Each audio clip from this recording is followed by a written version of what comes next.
Hey y'all, good night, morning, afternoon, whatever time zone you're in. I got you with a little ad. I'm not changing it. I'm already stuck in my ways concerning saying that, so we're gonna keep saying it. um, this is a prophetic dream. I actually had this last night, and God began to give me revelation on it. So I'm gonna come on and release the dream as I'm feeling it. So in this dream, there was a group of women, a group of men. It's kind of like a rec center, like a YMCA type of thing. And my spouse was there, and we were all playing basketball. And except he wasn't, which I was surprised because that's kind of his thing. But in this particular dream, he was sitting on the side and he had a notebook and a pen. And instead of, playing with us, he was just kind of observing everybody, and he was observing me specifically. So I was like, hitting my jump shot, whatever, I'm not that good at basketball. I played soccer in high school, but I do like it. I do like the game. I do respect the game, right? And I had a little coordination and a little form, and I was just, taking shots. Some shots I missed, some shots I made. And he was just like smiling and writing down stuff as he was watching and observing me. And then God reminded me of the story of Ruth and Boaz.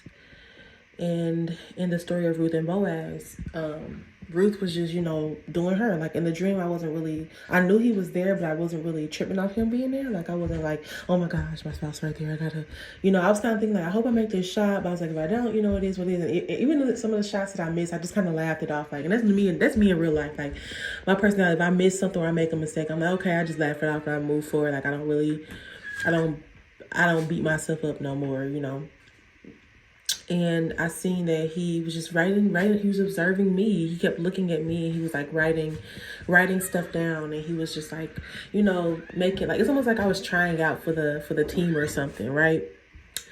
And yeah, so he was basically observing me, and it was kind of feeling like tryouts. And so we were shooting shots and stuff, and then after all that happened, the dream kind of switched to a different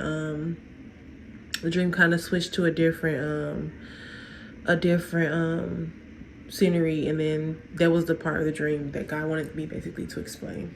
So in that dream, God revealed to me, he was like, your spouse is observing you and like taking notes. So it's basically like when you are being audited or edited. Well, I say edited.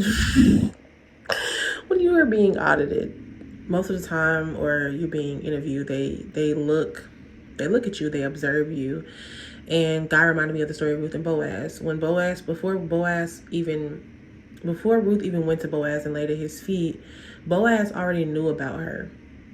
He knew about her work ethic. He knew about, the good, the bad, the ugly. He watched her very well. He knew even the bad stuff about her. Because a lot of times it's just like, oh, I only want to show my good foot forward. Like, no, Boaz knew everything. Boaz knew that she was a widow. Boaz knew that technically, quote unquote, she wasn't, quote unquote, the average woman, right? She was widowed, young, no children, which during that time was considered a disgrace. Because during that time, having children, giving birth to a son, a daughter, giving birth to an heir to a person's lineage was very important. But also, he's seen her work ethic, he's seen her character, he's seen the good stuff too, despite, what was going on around her. And I'm pretty sure everybody has something to say. And the reason I can confirm that they did is because Boaz had to tell them, hey, leave her alone. Let her pick up the things behind you. So that lets me know that because Boaz had to say that, that means that he also seen that the people that was also in her field or that was around her was giving her a hard time. So that's revelation that God has been giving me concerning Ruth and Boaz. So he showed me basically like that Boaz was observing her. When she came to Boaz, Boaz knew all about her. He even began to tell her about her, right?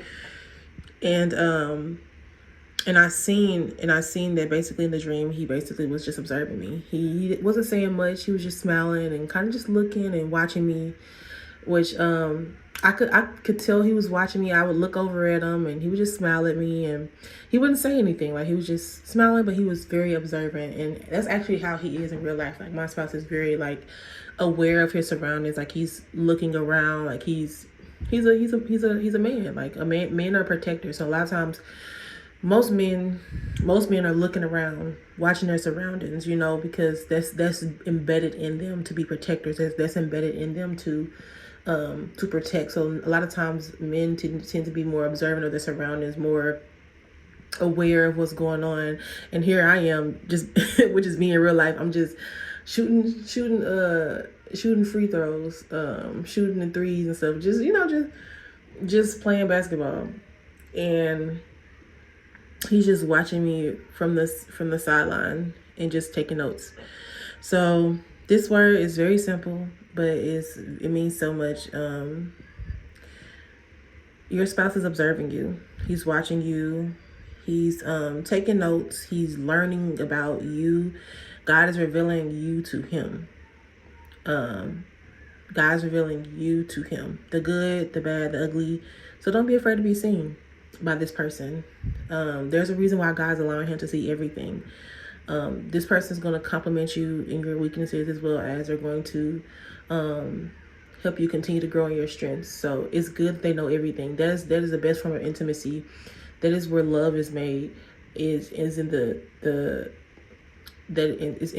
knowing everything about me, knowing the good, the bad, and ugly, and still being present.